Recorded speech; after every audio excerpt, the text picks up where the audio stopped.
morning, everyone. Life is changing in Australia as it is changing all around the world. Today, the Prime Minister announced a series of added measures to deal with the COVID-19 pandemic.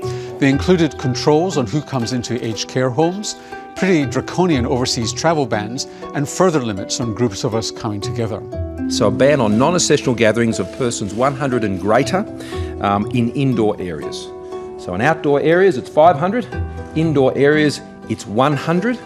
And that is effective now, as of today.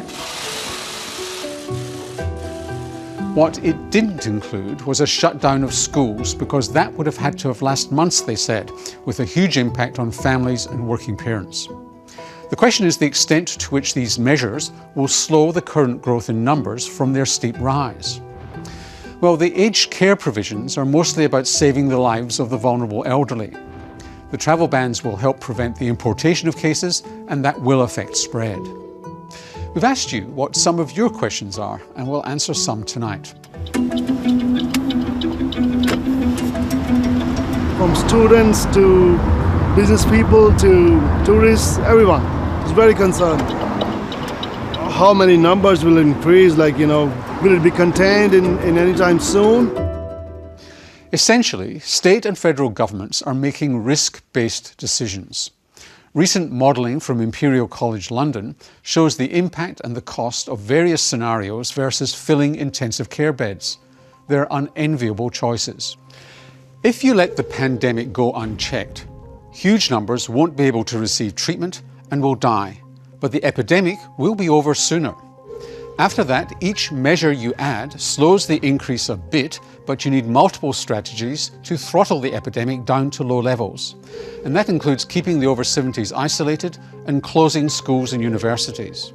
That's because in some countries, young people, while not very sick, are major sources of infection.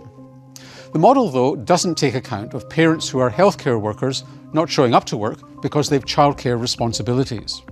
So it's not all or nothing.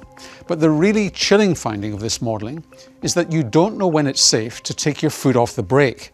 And it could be for 18 months till we get a vaccine.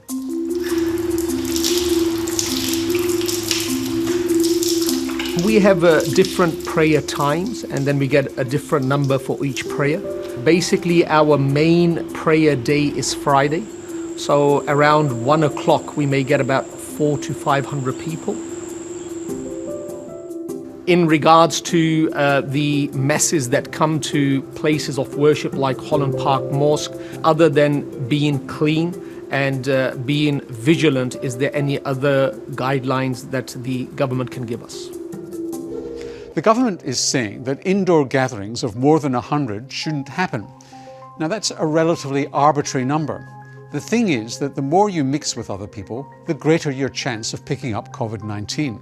And that goes for weddings or 40th birthday parties or going to the pub. They can all be sources of infection and should be avoided if it's possible. People are also wondering if Australia goes the whole way and keeps the whole population under rigorous lockdown, once you let people out, don't they get the virus anyway? And aren't you just putting off the inevitable? Well, the uncomfortable answer is that the flattened curve strategy might still result in a lot of deaths. It's just that more of us will be able to access hospital care, and what will save us is a vaccine. All right, back down the stairs. So I'm worried about the spread of coronavirus. I actually got some sanitizer just the other day. The gym is one of the places I worry about because of the high volume of people coming in and using all the machines, and then all you need is someone to sneeze and use the same thing. So I'm always sanitising the hands. They've said that there's some sort of nasal sprays that do kill the virus, and also the sanitizer. So yeah, what kills it? How safe can you be if you someone touched your hand and had the coronavirus after they sneezed on it? With sanitizer, would that kill it? We're not sure about nasal sprays. This could be a bit yucky.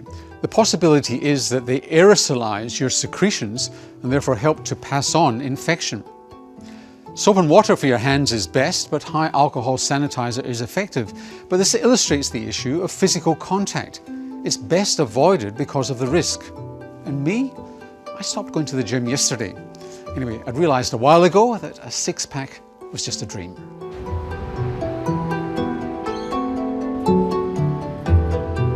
And we're still hearing that people are confused about the difference between COVID-19 and the flu. Well, COVID-19 has 2 or 3 times the transmission rate. Flu affects children far more than COVID-19. And the case fatality rate for COVID-19 is around 30 times higher than the flu. The important message for everyone is to get immunised to influenza when the new vaccine is out. And eligible people should have a pneumococcal vaccine against bacterial pneumonia.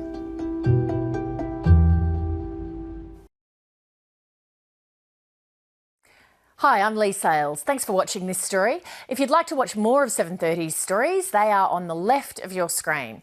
And tap on the button below to subscribe and get the latest from ABC News.